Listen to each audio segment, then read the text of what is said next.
puissions comprendre cela, nous devons...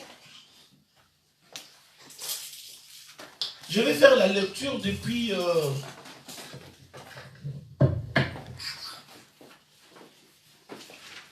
les premiers versets.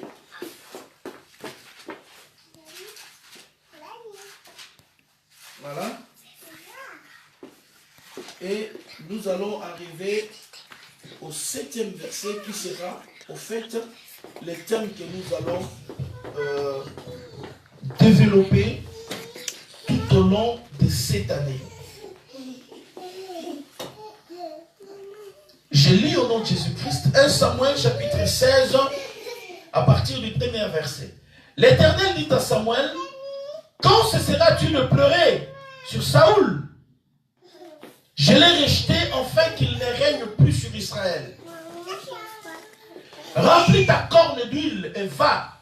Je t'enverrai chez Isaïe Bethlémite, car j'ai vu parmi ses fils celui que je désire pour roi. Est-ce que vous y êtes? Amen. Samuel dit, comment irai-je? Saoul l'apprendra et il me tuera. Et l'Éternel dit, tu emmèneras avec toi une génisse. Et tu diras, je viens pour offrir un sacrifice à l'Éternel. Tu inviteras Isaïe au sacrifice. Je te ferai connaître ce que tu dois faire. Et tu oindras pour moi celui que je te dirai. Samuel fit ce que l'Éternel avait dit. Et il alla à Bethléem. Les anciens de la ville accoururent, effrayés au devant de lui, et dirent, ton arrivée annonce-t-elle quelque chose d'heureux? Il répondit, oui, je viens pour offrir un sacrifice à l'Éternel. Sanctifiez-vous et venez avec moi au sacrifice. Il fit aussi sanctifier Isaïe et ses fils. Et il les invita au sacrifice. Lorsqu'ils entrèrent, il s'est dit, en voyant Eliab, certainement, loin de l'Éternel est ici devant lui. Et l'Éternel dit à Samuel, ne prends point garde à son apparence et à la hauteur de sa taille, car je l'ai rejeté. L'Éternel ne considère pas ce que l'homme considère. L'homme regarde ce qui frappe les yeux, mais l'Éternel regarde au cœur. Amen. Amen. On s'arrête là. Je vais répéter le verset 7. Et l'Éternel dit à Samuel, ne prends point garde à son apparence et à la hauteur de sa taille, car je l'ai rejeté. L'Éternel ne considère pas ce que l'homme considère. L'homme regarde ce qui frappe les yeux, mais l'Éternel regarde au cœur. Amen. Amen. Dans ce texte-là, nous allons sortir la vision que Dieu nous a donnée, la vision qui va nous conduire cette année. Voilà. Comme je le dis souvent, beaucoup de choses que Dieu nous promet dans la Bible, ce sont des droits à revendiquer. Alors, si déjà il faudra que tu connaisses quels sont tes droits. Ok? Et deuxièmement, les revendiquer pour que ces choses te soient accordées. Alléluia.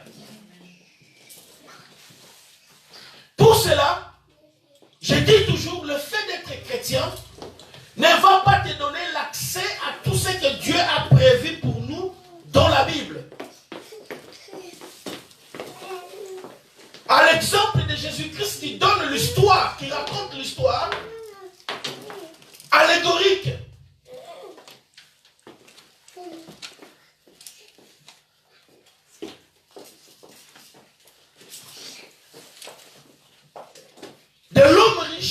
Lazare. L'homme riche étant païen, mais Lazare, lui, était un croyant, fils d'Abraham. Mais il a vécu toute sa vie pauvre, jusqu'à mendier et à partager le miette qui tombait de la table du païen avec les chiens. Et Dieu ne veut pas que cela puisse nous arriver à nous qui écoutons cette parole. Et dans ce texte, il est question de deux personnages importants que j'aimerais que nous puissions étudier ensemble. Ici, Dieu va envoyer son prophète pour aller à Bethléem chercher l'homme selon son cœur et l'oindre pour qu'il devienne roi à la place du roi qui dirigeait.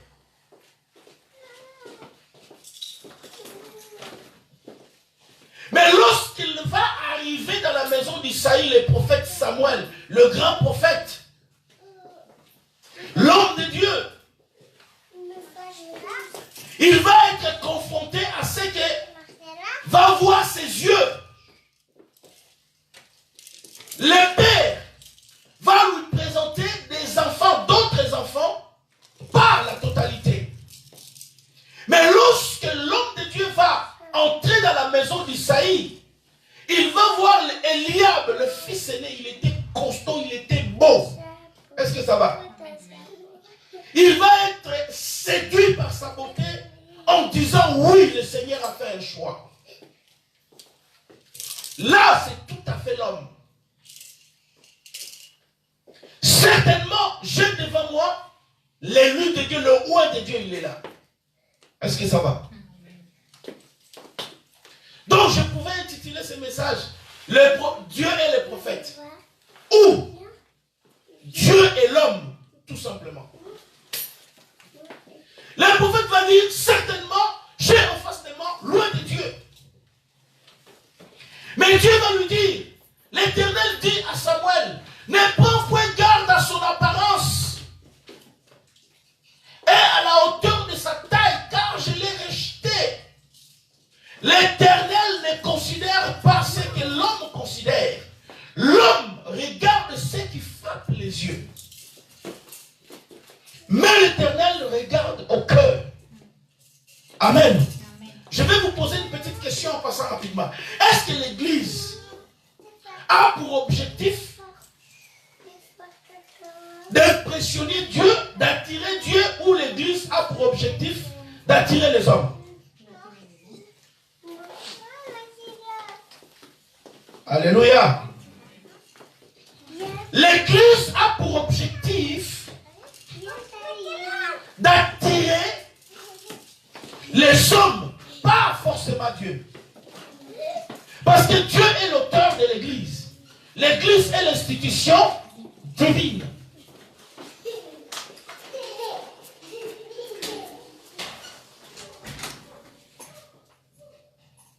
L'Église est l'institution divine, c'est-à-dire la création de Dieu. C'est comme pour dire Dieu est parmi nous. Amen. Dieu est parmi nous par quoi? Par l'Église.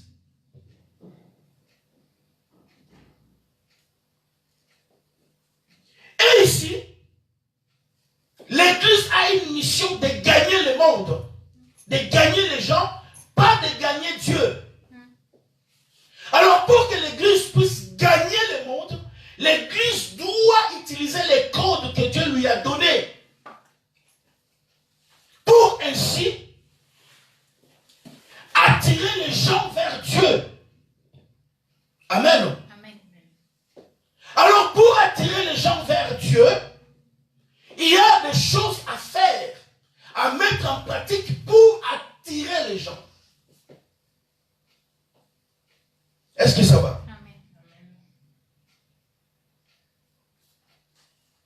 Et pour attirer les gens, l'Église doit étudier avec attention ce qui intéresse les hommes, tout simplement.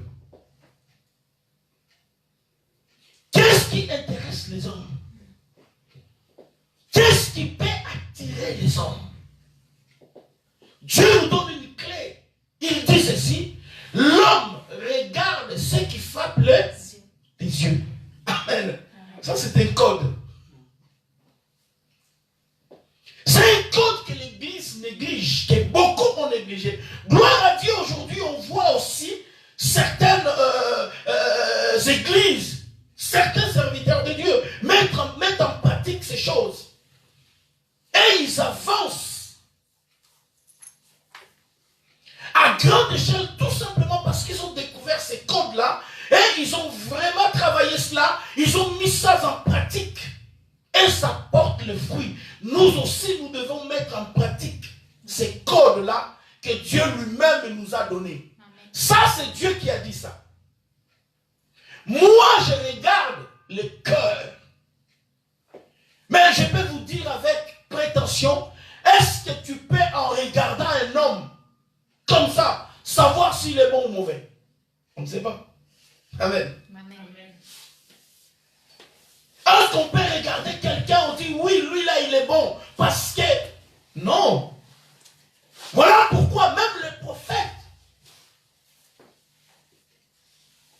fidèle, un homme qui marchait avec le Seigneur, arrivé à ce point-là, il s'est arrêté. Tout ce que les prophètes peuvent savoir, qui qu'il soit, c'est le Saint-Esprit qui lui inspire.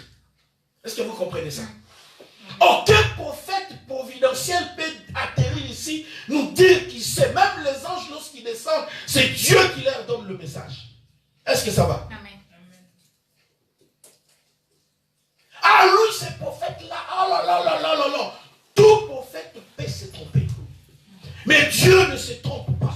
Parce que les prophètes étaient en face d'un homme fort, intelligent, beau de figure et de taille. Il va dire oui, certainement. Mais le Seigneur lui dit non. L'homme regarde ce qui frappe les yeux. Mais l'Éternel regarde au cœur. Mais notre problème à nous, l'Église, dans ces temps de la fin, nous avons un problème avec les hommes. Nous devons gagner les hommes. Nous devons évangéliser les hommes. Nous devons tout faire pour attirer les hommes vers Dieu. Maintenant, comment devons-nous faire? Nous devons travailler à ce qui frappe les yeux des hommes. Alléluia. Amen.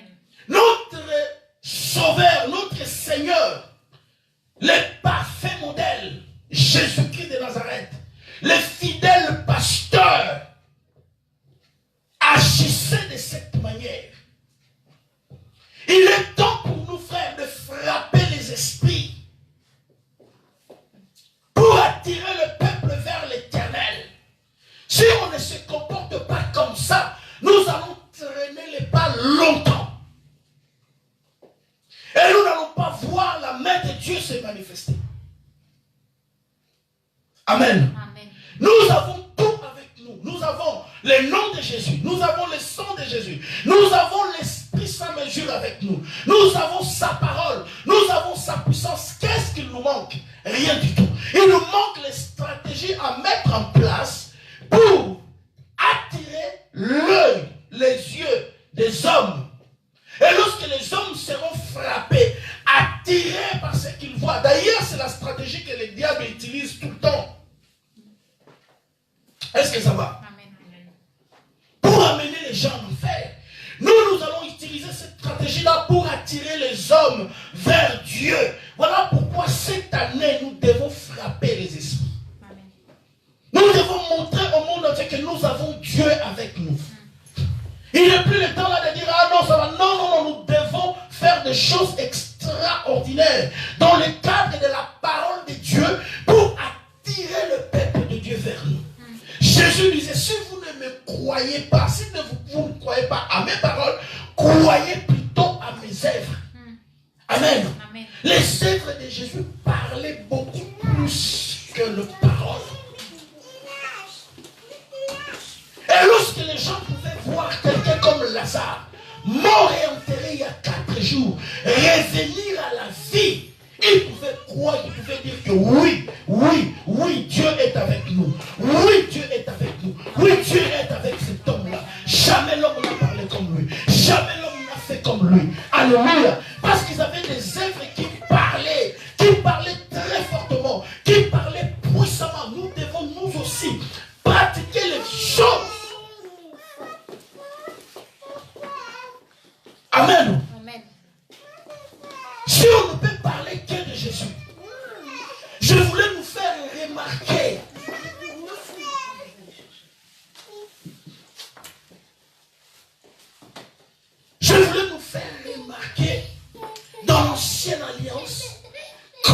les gens qui ont marché avec Dieu avaient compris l'impact des cieux.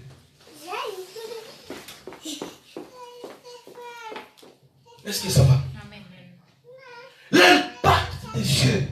Aujourd'hui, lorsqu'on parle du christianisme, c'est comme si on faisait une médiocrité. Les gens parlent de Dieu qui n'a rien. C'est comme si c'est l'association des gens qui ont échoué dans leur vie. Les gens qui manquent de tout. Les gens, les pauvres, les gens qui mendient. Vous arrivez dans une église comme ça, il y a toujours des choses comme on n'a pas d'argent pour payer la salle, on n'a pas ceci, on n'a pas cela. Les gens sont tout le temps en retard. La médiocrité, les micros qui ne sonnent pas bien, l'image médiocre. Qui vous a dit que Dieu est comme ça? Ça, c'est un mauvais héritage auquel nous devons nous en séparer. Alléluia. Nous devons nous en séparer. Si nous voulons voir la main de Dieu, nous devons prendre conscience que l'homme ne regarde pas le cœur. Que vous soyez bon ou pas, l'homme s'en fout de ça. Amen. Pour que l'homme comprenne que vous êtes bon, il faut que le Saint-Esprit se saisisse de lui. Et le monde tel que nous le vivons aujourd'hui n'a pas le temps pour savoir qui est bon, qui est mauvais. C'est quoi la bonne église ou c'est quoi la mauvaise église? Il n'a pas le temps. Tout est pressé. Tout est pressé. On a des réseaux sociaux, on a tout ça. Tout ça, le monde est en train de courir. Nous devons répondre positivement. Alléluia.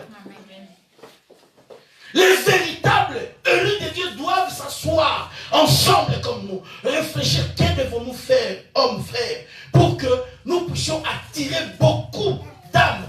Nous puissions sauver beaucoup d'âmes de l'enfer, de la condamnation qui arrive. Devons-nous continuer à prier dans la médiocrité? Devons-nous d'un côté présenter le Dieu Tout-Puissant, de l'autre côté mendier comme si on était des esclaves?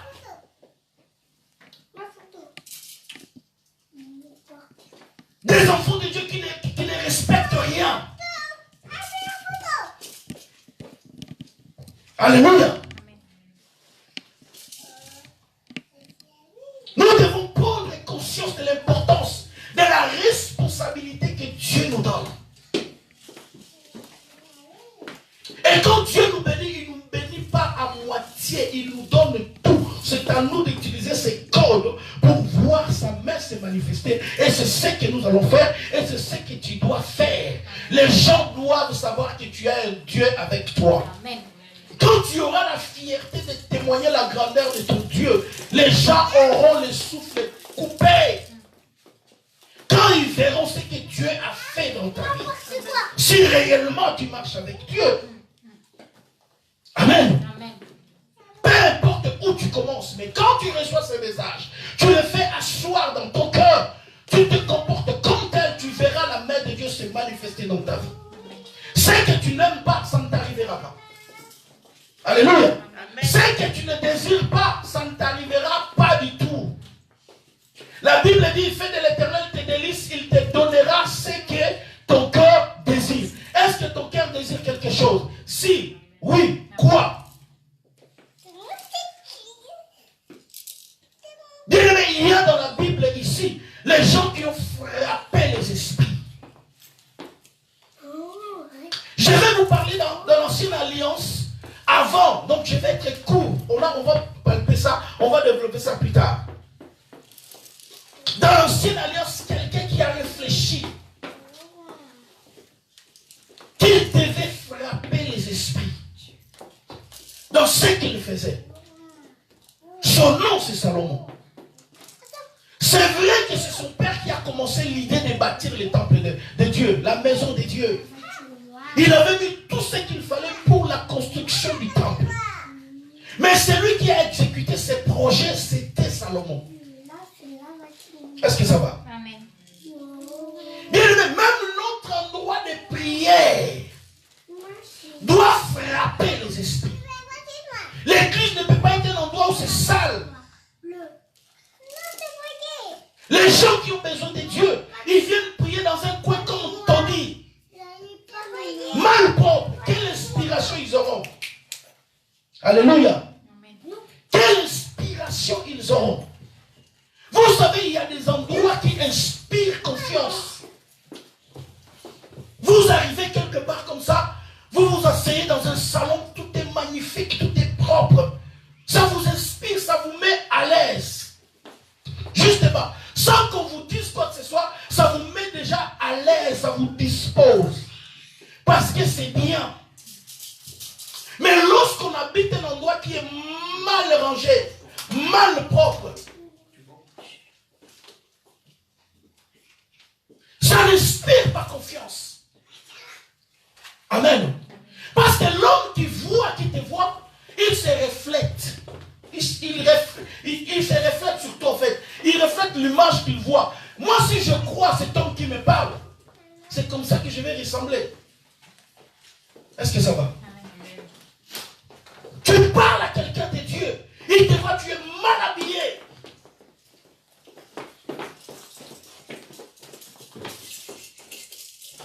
Mal propre. La personne va se dire certainement, mais cet homme-là, il me parle de quoi?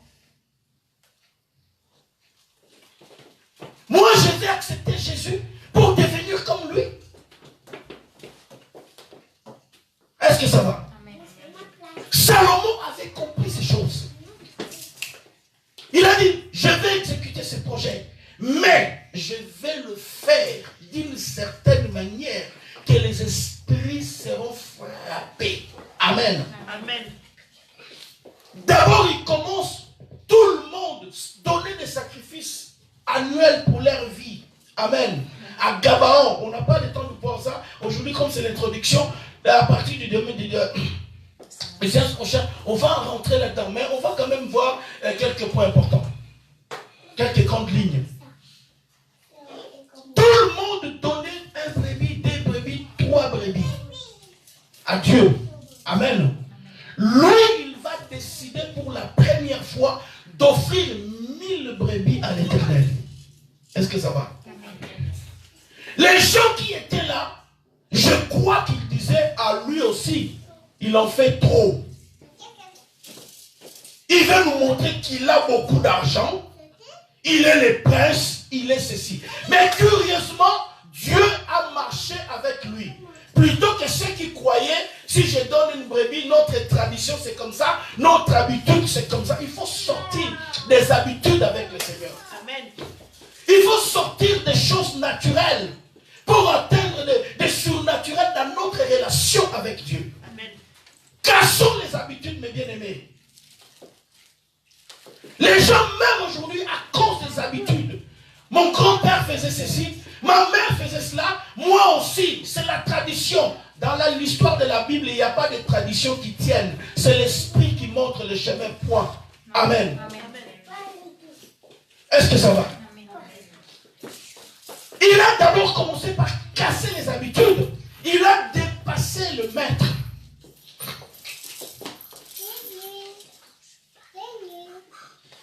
Il a mis sur l'autel 1000 brebis et Dieu le soir va lui dire, demande-moi tout ce que tu veux. Est-ce que ça va? Amen.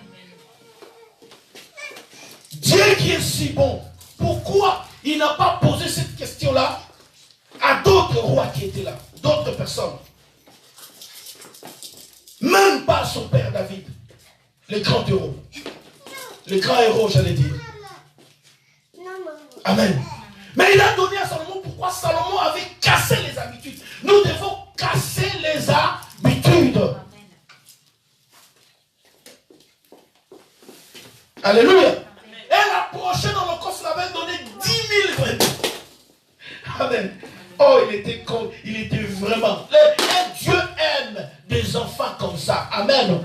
Dieu aime les gens comme ça. Si vous voulez vivre la main de Dieu, vous devez casser les habitudes, vous devez casser le naturel, vous devez casser l'ordinaire pour atteindre l'extraordinaire avec le Seigneur. Amen.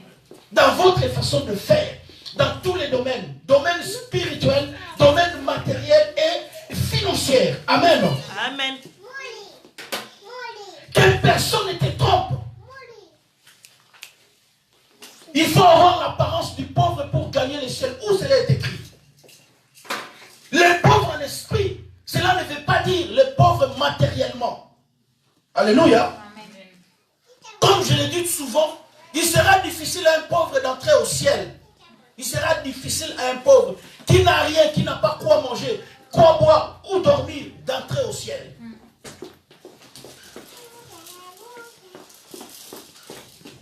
Parce que la pauvreté engendre la jalousie, la haine, la sorcellerie. Mais quelqu'un qui est béni sera heureux, rassasié des jours, comme Salomon. Amen. La Bible nous parle de la richesse de cet homme.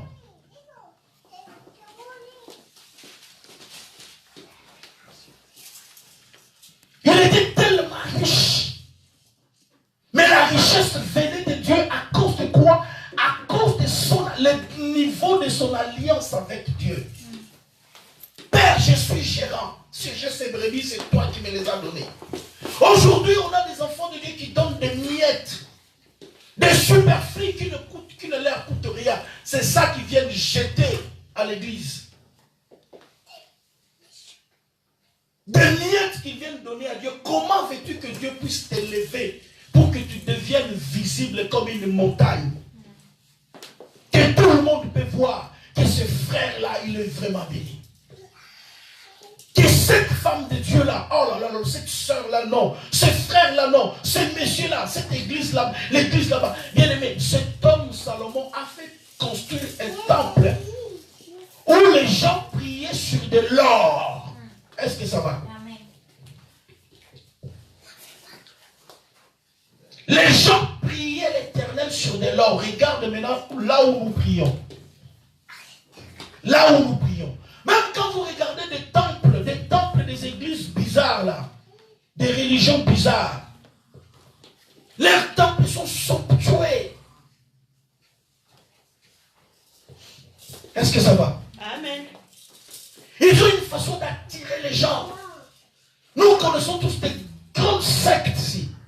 Vous entrez, leurs temples sont lambrissés de haut en bas, propres.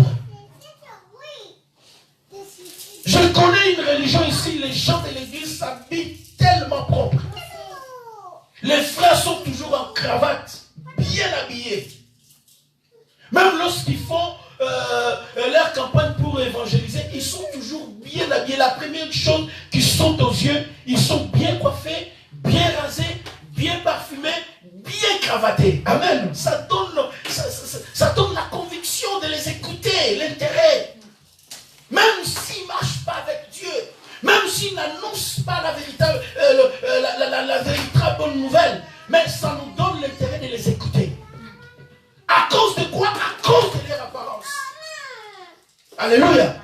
À cause de leur apparence. Nous voulons gagner les hommes. Nous devons fonctionner comme Dieu nous a montré comment les hommes fonctionnent. Parce que c'est Dieu qui a créé l'humanité. Amen.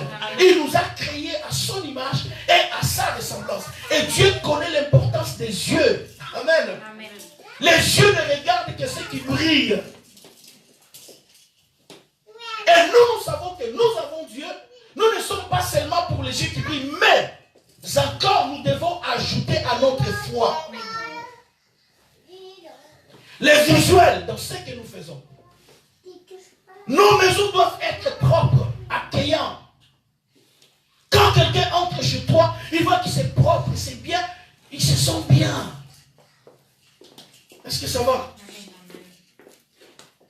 Nous devons nous habiller dignement, comme des enfants du royaume. Il y a des enfants de Dieu qui s'habillent très mal. Il veut parler aux gens. Toi, qui t'es mal habillé comme ça, tu parles à quelqu'un, il va te regarder, mais comment il est ce monsieur-là? Il voit tes chaussures qui penchent, je ne sais. Non, il va avoir peur. Est-ce que ça va? Il va avoir peur de te ressembler. Est-ce que ça va? Amen. Nous devons travailler cela avec beaucoup de sérieux. Parfois, ce que nous considérons comme pénible, c'est ça, en fait, la clé de notre réussite. On est ici dans un pays de matériel. Si nous voulons attirer les gens matérialistes, nous devons nous aussi nous comporter comme tels. Tout simplement. Amen. Nous ne visons pas le matériel, mais nous attirons les gens qui aiment le matériel pour qu'ils deviennent de véritables chrétiens. Voilà pourquoi nous devons aménager notre maison. L'église doit ressembler à un endroit propre et digne du grand roi. Lorsque les gens viennent chez le roi, ils doivent s'y sentir à l'aise. Quand vous allez chez les présidents, ce n'est pas n'importe comment. Amen. Vous avez la salle d'accueil, vous avez les services, c'est bien, c'est magnifique. Déjà à l'arrivée, vous êtes heureux, vous vous sentez bien. Est-ce que ça va? Et nous devons travailler comme tel si nous voulons voir la main de Dieu s'élever. Les temps là de médiocrité est révolu. Les temps de médiocrité est révolu. Je vais lire un passage avec nous rapidement. C'est dans le livre des Chroniques, où on nous parle de la richesse d'un homme comme Salomon qui savait frapper les esprits. Amen. Moi je veux que tu répètes avec moi, frapper les esprits. Frapper les esprits. Amen. Nous devons nous comporter comme tels si nous voulons voir la main de Dieu se manifester. L'homme ne regarde que ce qui frappe les yeux. L'homme ne regarde que ce qui frappe les yeux. Qui l'a dit? L'Éternel lui-même. Alors si tu veux attirer l'homme en ce que nous faisons, à ce que tu fais, tu dois aussi exploiter cet aspect-là. Amen. Et c'est ce qu'a fait Salomon.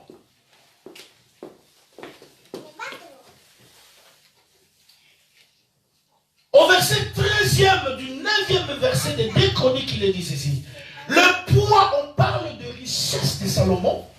Le poids de l'or qui arrivait chaque année à Salomon était de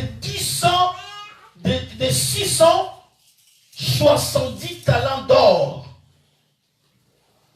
Outre ce qu'il retirait des négociants et des marchands qui en apportaient de tous les rois d'Arabie et des gouverneurs du pays qui apportaient de l'or et de l'argent à Salomon.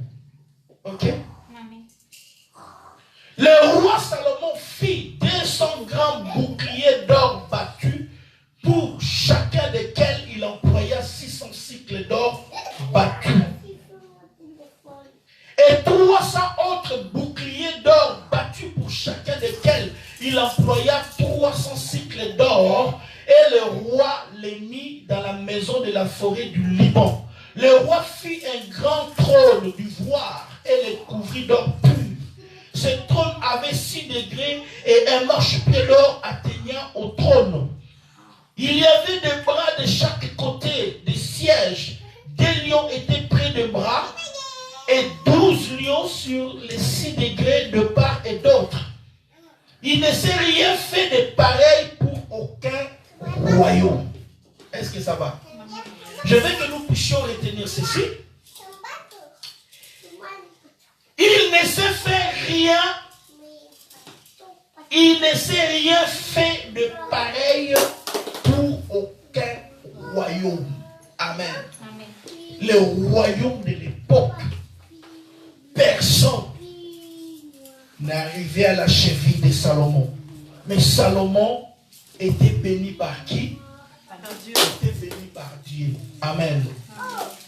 Maintenant, dans ce même chapitre 9,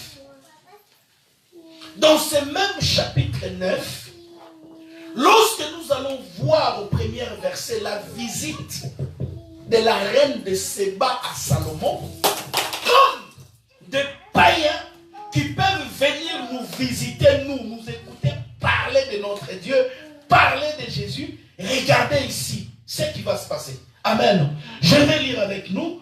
La reine de Séba, au premier verset, a pris la renommée de Salomon et elle vint à Jérusalem pour l'éprouver par des énigmes. Ok? Elle avait une suite fort chameaux portant des aromates, de l'or en grande quantité et des pierres précieuses. Elle s'est rendue auprès de Salomon et elle lui dit tout ce qu'elle avait dans le cœur. Est-ce que ça va? Salomon répondit à toutes ces questions et il n'y a rien que Salomon ne sache lui expliquer. Ok? Là, on est encore dans la conversation, dans l'échange, dans l'écoute. Déjà, il avait placé la barre très haute parce qu'il répondit à toutes les questions, à tous les énigmes que lui posait cette femme, la reine de Séba, l'Éthiopienne. Est-ce que ça va?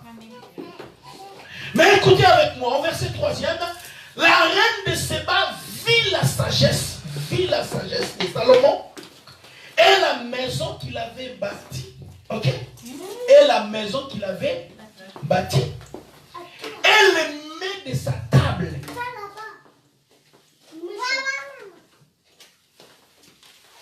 Et la demeure de ses serviteurs. Et les fonctions. Et les vêtements. Le vêtement, dis avec moi le vêtement.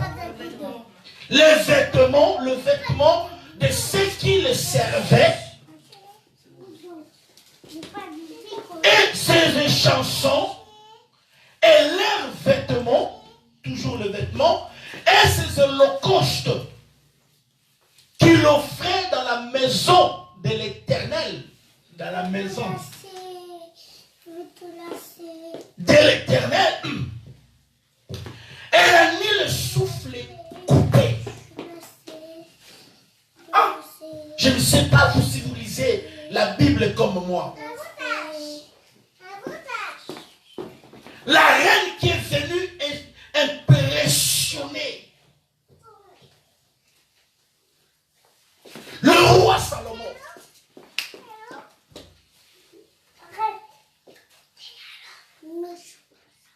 Amen. Il m'arrive à l'esprit une histoire qu'un frère, un de mes fils m'avait expliqué. Ça m'a fait rire. En fait, ils avaient, donc là où ils vivaient, il y avait une de sœurs, une d'amis, qui venait d'acheter une nouvelle voiture, une voiture neuve. Voilà. Une voiture comme ça, voilà. Et elle commençait tellement à parler d'autres personnes comme si vos voitures là, jetaient à la poubelle. Ça, c'est la voiture, ça. Avec une caméra de recul, machin, des choses comme ça. Et elle commençait à mettre tout le monde mal à l'aise. Chaque fois lorsque les gens étaient là à la prière, elle parlait comme ça. Mais depuis qu'elle a vu l'autre frère amener un véhicule beaucoup plus imposant, qui passe à la pub à la télé, elle-même s'est rangée. Alléluia. Elle s'est rangée elle-même, tranquillement, elle a arrêté de parler. Vous savez, il y a certaines choses, vous ne pouvez pas discuter avec les gens.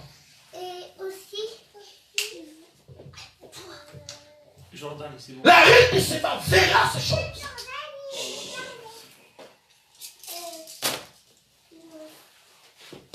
Elle va voir le mec qui mangeait le serviteur. Comment Salomon les habillait. Ok? Alléluia. La richesse de cet homme, la maison, comment. Voilà pourquoi on a commencé par voir d'abord la richesse qu'il avait mise en place pour la maison. Sans parler de la maison de l'Éternel. Ça, c'est la maison de la forêt du Liban. C'est le palais royal. Tout simplement. La Bible dit la reine de Séba, elle a eu le souffle coupé. Elle avait pris des mots. Bien aimé, voici le Dieu que je vous présente aujourd'hui. Telle personne vous montre, c'est vrai. Il y a des gens qui extrapolent un peu, qui en font trop parfois. Mais croyez-moi, notre Dieu est le Dieu le plus riche de tous les temps. Amen. Amen. L'or et l'argent lui appartient. Nous les chrétiens, nous ne devons pas avoir honte d'être des chrétiens. Amen. Amen. Nous avons le Dieu qui a des possibilités illimitées pour nous bénir grandement. Amen. Il a le pouvoir d'installer des chefs d'État par sa grande puissance. Amen. Il a le pouvoir de bénir, de lever l'homme jusqu'au sommet. sommet. Il l'a fait avec Salomon. Il peut le faire aussi avec nous. N'avez-vous pas lu que Jésus-Christ reviendra prendre l'église, restaurer, sans défaut, sans tâche. Il est temps que l'église entre dans l'ère de frapper les esprits. Amen. Alléluia. Amen. Vous venez adorer le Seigneur comme ça, vous adorez dans les luxes. Ce n'est pas contre les Écritures. C'est contre si vous en faites votre Dieu. Amen. Amen. Je suis clair. Nous avons besoin de matériel, mais nous ne devons pas être des matérialistes. C'est ça le message. Mais nous avons besoin de matériel pour se servir, pour attirer les hommes vers Dieu. Nous devons aménager notre église. Nous devons aménager chez nous. Nous devons avoir des apparences de gens bénis pour accompagner ce que nous disons. La Bible dit que votre parole soit assaisonnée de sel. Les matériels sont des assaisonnements pour accompagner notre parole, notre vision. Jésus a dit, si vous ne me croyez pas, croyez plutôt à mes œuvres. Et cette année, nous devons tout faire. Amen. L'endroit de prière doit changer. Notre prédication doit changer. Notre façon de communiquer doit changer. Amen. Amen. Nous sommes là pour représenter valablement, véritablement le Dieu de Salomon. Le Dieu qui bénit de toutes sortes de bénédictions dans les lieux célestes. Amen. Amen. Amen. Si le terrain que nous portons pour Dieu est vrai, Dieu va nous les accorder. Amen. Est-ce que ça va? Amen. Est-ce que ça va? Amen. Et c'est là dans tous les domaines. Seigneur, ceux qui se sont moqués de moi puissent voir que j'ai un Dieu avec moi. Amen. Le Dieu riche. N'est-il pas dit, c'est la bénédiction de l'Éternel qui enrichit et il ne l'a fait suivre d'aucun chagrin. Arrêtons avec des médiocrités. Vous venez déjà pris dans un endroit où il fait chaud. Ils sont incapables même d'acheter comment on appelle ça? Des climatiseurs mobiles là qui coûtent 200-300 euros. Pour prier dans des conditions. Mais ils se plaignent le lit à faire ça. Ils ne peuvent pas acheter ça. Offrir à Dieu pour que les gens, les enfants de Dieu prient dans de très bonnes conditions. Alléluia. Il faut que ça change. Tu fais quoi, maman? Nous parlons de Dieu, mais lorsque les gens nous écoutent, chaque fois, on n'a pas ceci, on ne peut pas cela. Bien aimé, il faut que ça cesse tout ça.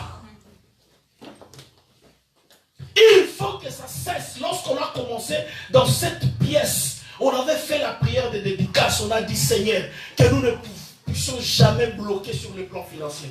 Jamais à aucun moment on a manqué quoi payer ici. Et tout celui qui contribue, tout enfant de Dieu, partenaire de ce ministère, ne manquera jamais d'argent. La bouche de l'homme de Dieu a parlé. La bouche de l'Éternel a proclamé. Je proclame en tant qu'oracle. Dieu m'a appelé, il m'a montré à suffisance qu'il est le même hier, aujourd'hui et éternellement. S'il a béni Salomon, il est capable de nous bénir. Si le peuple d'Israël à l'époque ont frappé les esprits en priant sur de l'or, nous aussi nous le pouvons aujourd'hui. Que cela ne plaise, que le diable soit content ou pas, on s'en fout. Qu'il y ait de Jésus TV ou quoi qui parle, on s'en fout. Nous continuons parce que nous avons Dieu avec nous. Amen. Amen. Le Dieu de la Bible n'est pas un Dieu pauvre. Le Dieu de la Bible n'est pas un mendiant. Le Dieu de la Bible n'est pas celui qui manque. Le Dieu de la Bible, c'est celui qui bénit. C'est celui qui tient le monde entier. Dans sa main droite, j'ai envie de chanter. Il tient le monde entier. Dans sa main, il tient le monde entier. Dans sa main, il tient le monde. Dans sa main, il tient le monde entier. Dans sa main, il tient le monde entier. Dans sa main, il tient le monde. Dans sa main. Celui qui m'a appelé m'a dit qu'il tient le monde dans sa main. Amen. Il m'a dit à l'Éternel la terre et ce qu'elle renferme, le monde et ce qu'il a fait. C'était le message qui m'a toujours porté. Je n'ai manqué de rien. J'ai été en mission partout. Je vécu à des moments comme un prince où j'avais tout parce que la main de l'Éternel était là. Et ce même Dieu-là que je vous prêche aujourd'hui. À partir d'aujourd'hui, nous devons changer. Amen. Changeons de mentalité. Changeons de mentalité. Changeons. Un enfant de Dieu qui a affaire avec Dieu, qui sait que ce que je fais, je ne le fais pas pour un homme, je le fais pour Dieu. Dieu le fera dans ta vie sans réfléchir. Amen. Alléluia. Amen. Nous devons changer. Même ta prière aura de l'efficacité. Lorsque tu prieras, Dieu t'exaucera. Tu as peine même, tu peines même pour faire des actions de grâce. Tu écoutes des messages de parasites, des satanistes qui essaient de caricaturer l'église. Comment est-ce que Dieu peut te poser la question? Qu'est-ce que tu as besoin? Le Dieu là va poser la question à beaucoup parmi nous ici. Et il va vous donner ceux qui ont besoin des enfants. Dieu va les accorder les enfants. Au nom du Christ Jésus, pour que le monde voie que nous avons un Dieu avec nous. Il nous a accordé les mariages, il nous a accordé les enfants, il nous a accordé tous ces dons. Nous ne rêvions même pas. Dieu nous a accordé en pourboire. C'est ce Dieu-là que je vous présente aujourd'hui. L'homme ne regarde pas. Le cœur. Dieu regarde le cœur. Et l'homme regarde ce qui frappe les yeux. C'est ça notre grande vision. Nous devons marcher comme tel avec Christ pour montrer à ce monde qu'il est vivant et réel par rapport à la bénédiction qu'il nous a déjà accordée. Mettons-nous debout, nous voulons prier. Nous ne devons pas nous sentir mal à l'aise à cause des richesses. Si tu es riche pour Dieu, tu dois en être fier. Est-ce que ça va? Et Dieu va nous accorder beaucoup de richesses pour l'avancement de son royaume. Ma prière est qu'on ait des enfants de Dieu seuls et capables d'accomplir les choses que 1000 personnes ne peuvent pas. Amen. Lorsqu'ils posent un acte comme ça, des gens qui peuvent donner des bâtiments pour Dieu. Alléluia. C'est ça que je veux que vous soyez. Amen. Des serviteurs de Dieu bénis, richement bénis. Qui montrent au monde qu'il y a un Dieu dans le ciel. Amen. Amen. Est-ce qu'on peut prier?